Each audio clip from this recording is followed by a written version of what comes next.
기도하겠습니다. 은혜와 진리가 충만하신 하나님 아버지, 오늘도 주님의 부르심을 따라 한자리에 모인 구역장들을 사랑으로 맞이해 주시니 감사드립니다. 지난 한 주간도 가정과 일터에서 그리고 맡겨주신 구역을 섬기느라 수고한 종들의 그 삶을 주님께서 친히 살펴주시고 또한 위로하여 주시옵소서. 주님, 이제 주님의 말씀을 듣고자 합니다. 우리의 생각을 내려놓고 오직 주님의 음성에 귀를 기울이게 하여 주시옵소서. 성령님께서 친히 우리의 선생님이 되셔서 기록된 말씀이 살아있는 말씀으로 우리의 심령에 새겨지게 하시고, 깨달은 진리를 단지 머리에 머무르지 않게 하시고 삶으로 흘러가게 하여 주시옵소서. 특별히 구역을 섬기는 한 사람 한 사람 기억하여 주시옵소서.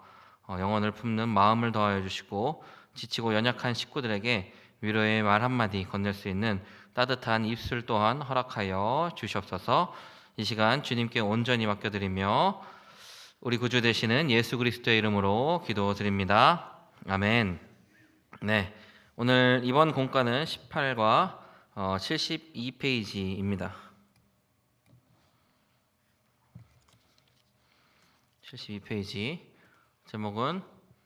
제목을 함께 읽어보도록 할까요? 펴셨나요? 네, 피셨으면은 한 목소리로 읽도록 하겠습니다. 시작. 평화가 깨진 이유. 네, 오늘 말씀은 창세기 3장 9절에서 19절까지의 말씀, 아주 긴데요. 빨간 색깔 있는 부분만, 빨간 색깔 있는 부분만 읽도록 하겠습니다. 자, 다 읽으셨을 거라고 생각이 됩니다. 그렇죠? 우리 구역장님들께서는 이 구역 공과를 미리 숙지를 하셨을 거라고 생각을 하고 성경 말씀도 다 읽어 오셨을 거라고 생각을 합니다. 자, 다 아는 내용들이에요. 다 아는 내용이라서 그래요. 사실 딴 말씀이었으면은 읽었을 텐데 이 창세기 3장 정도는 사실 다 아시는 내용일 거라고 생각을 합니다. 자, 17절 말씀 함께 읽도록 하겠습니다. 시작. 아담에게 이르시되 내가 내 아내의 말을 듣고 내가 내게 먹지 말라 한 나무의 열매를 먹었은즉 땅은 너로 말미암아 저주를 받고 너는 내 평생에 수고하여야 그 소산을 먹으리라. 아멘. 자, 여러분, 우리가 가장 편안하게 생각해야 할 곳, 편안해야 할 곳은 어디일까요? 네, 바로 정답이 나왔습니다. 집이죠, 집. 그런데 때때로 그 집이 가장 불편한 공간, 가장 상처를 주는 공간이 되기도 합니다. 왜일까요? 왜일까요, 여러분? 불편한 사람이 있기 때문이죠.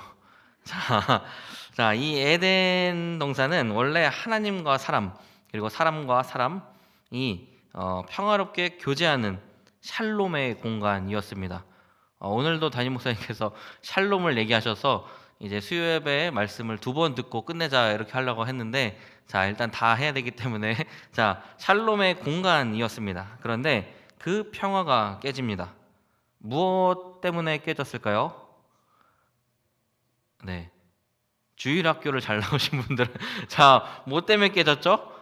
죄입니다, 죄. 자, 구역원 분들도 이렇게 구역 식구들도 이렇게 물어볼 때 대답을 잘 해주시면 기분이 좋죠. 그런 것처럼 제가 물어볼 때 대답을 잘 해주셔야 제가 힘이 나겠죠. 자, 죄가 들어왔습니다. 그리고 죄가 들어왔을 때 인간이 보인 반응이 3가지가 있습니다. 자, 73페이지를 보면은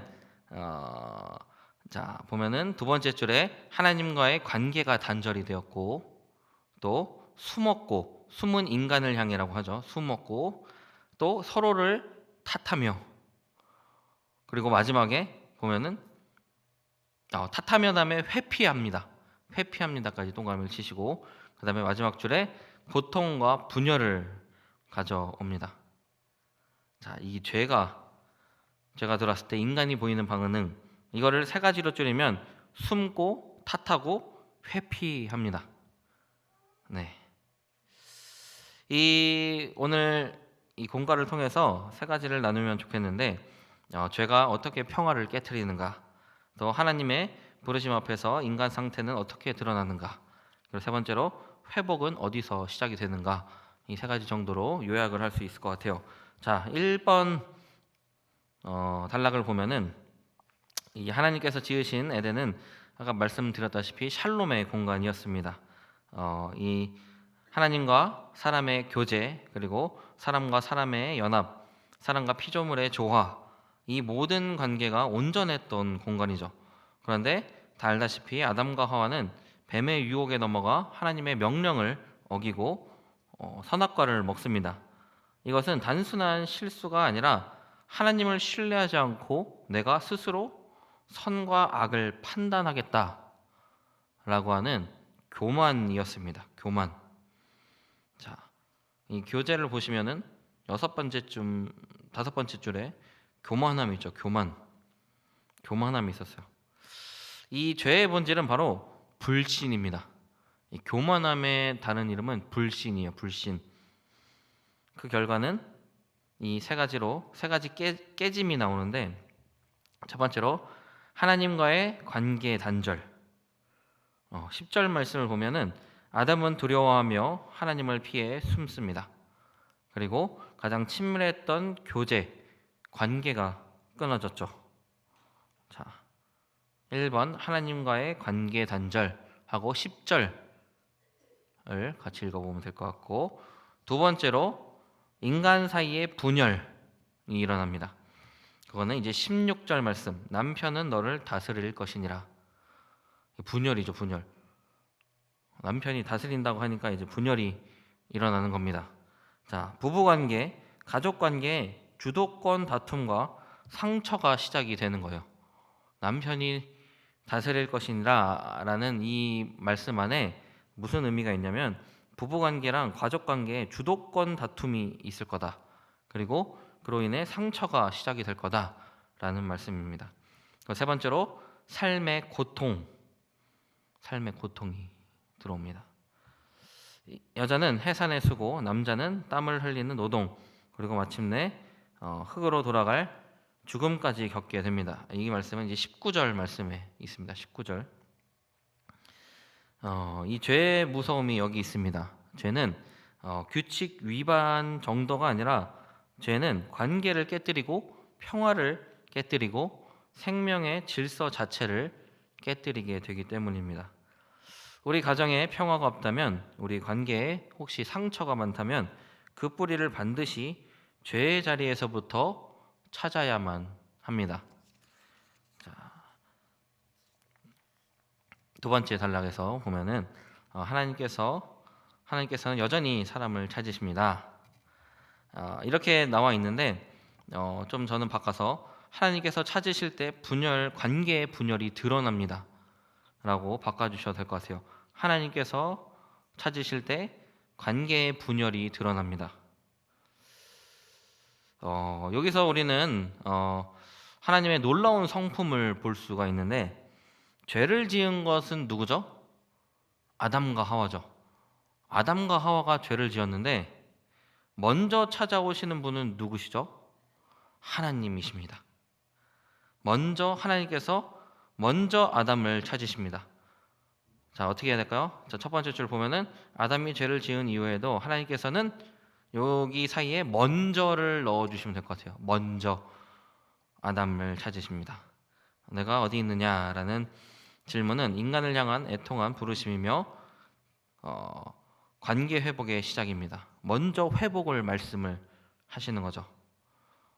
그랬을 때 아담과 하와는 어떻게 합니까? 바로 탓을 하기 시작합니다. 책임을 서로 회피를 하는 거죠. 아담은 하나님이 주셔서 나와 함께 있게 하신 여자, 그가 그 나무 열매를 내게 주므로 라고 말을 합니다. 12절 말씀인데, 아내를 탓하면서 동시에 아내를 주신 하나님까지 은근히 탓하고 있는 모습을 볼 수 있습니다. 그리고 하와는 뱀이 나를 꿰므로 내가 먹었나이다 라고 말을 해요. 13절 말씀인데, 책임을 또 누구한테 넘겨요? 뱀에게 넘겨요. 아무도 먼저 내가 잘못했습니다 라고 말하지 않습니다.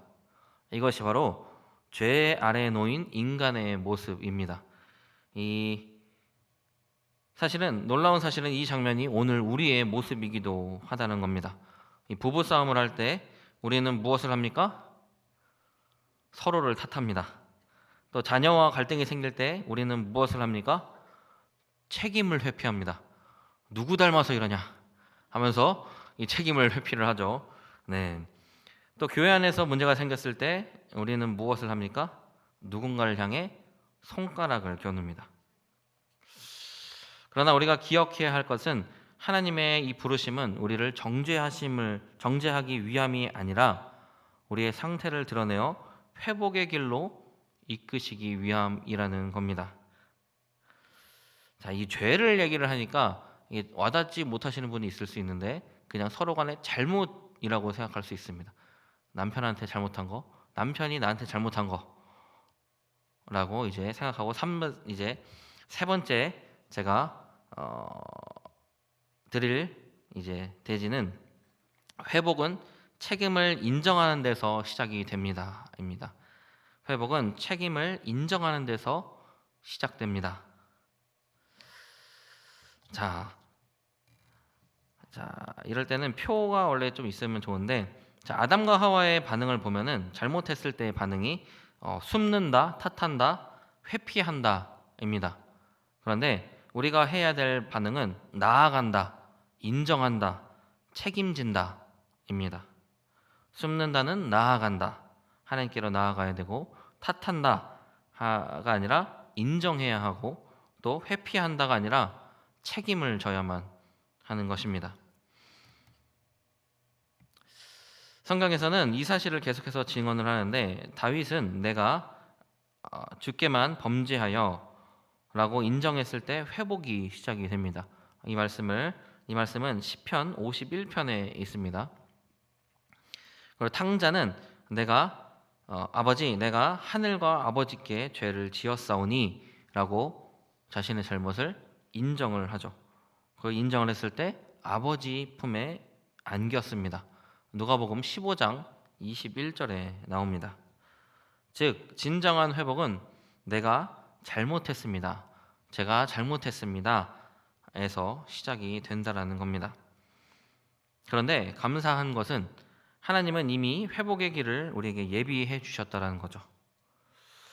15절에 보면은 바로 저주 선언 가운데 복음이 숨겨져 있습니다. 우리가 다 아는 여자의 후손은 내 머리를 상하게 할 것이요, 이 말씀을 많이 들어보셨을 텐데 이는 장차 오실 예수 그리스도를 통해 깨어진 평화가 다시 회복될 것을 선언하는, 약속하는 말씀입니다. 아담은 숨었지만 예수님은 십자가 위에서 우리를 위해 드러내셨습니다. 아담은 탓했지만 예수님은 우리의 모든 책임을 대신 지셨습니다. 그래서 예수님 안에서만 우리는 진정한 회복이 시작되는 것입니다. 네, 정도로 나누시면 될 것 같습니다. 자, 그러면은 우리 결단과 기도 한 목소리로 기도하고 마치도록 하겠습니다. 에덴 동산에서 평화로 시작된 우리의 삶이 죄로 인해 깨어졌음을 고백합니다. 아담과 하와처럼 우리도 하나님을 두려워하며 숨고 서로를 탓하며 책임을 회피할 때가 많았습니다. 그러나 주님, 그럼에도 불구하고 내가 어디 있느냐라고 우리를 불러주심에 감사합니다. 주님의 이 부르심은 심판을 하기 위함이 아니라 회복을 시작하기 위함임을 믿습니다. 우리 가정과 공동체 안에 깨어진 관계가 회복되게 하옵소서. 우리의 가정이 에덴의 평화를 회복하는 사랑의 공간이 되게 하옵소서. 예수님의 이름으로 기도드립니다. 아멘. 네, 나누실 때 팁을 제가 빠뜨렸는데 내가 가장 회복하고 싶은 관계를 먼저 구역장님이 먼저 말을 꺼내시면은 좋을 것 같습니다. 뭐 아들과 만약에 뭐 좀 이렇게 다툼이 있으시면은 아들과의 관계가 지금 회복이 필요하다. 아니면은 뭐 시어머니, 아니면 며느리, 아니면 손자, 손녀 있을 수 있죠. 이렇게 가볍게 얘기를 나누시면서 먼저 말씀을 꺼내시면은 좋을 것 같습니다. 네, 감사합니다.